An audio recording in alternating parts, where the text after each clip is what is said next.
Ang Christmas decor ng aming bayan. Tignan nyo. Sobrang ganda ng kanilang dekorasyon. Ito ang makikita mo kada gabi. Parang mga bulaklak na nakatindig. May iba't ibang kulay. Ang gandang pagmasdan tuwing gabi ito. Dinadayo ng mga tao para magpa-picture. Kay sarap tingnan ng mga mata. Para kang nasa ilalim ng mga higanting bulaklak.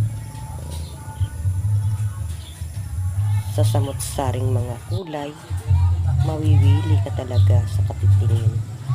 Tulad ng higanting ito. Oh, ayan oh. Ang ganda talaga naman. Ito mga dahon na gintanom. Tingnan.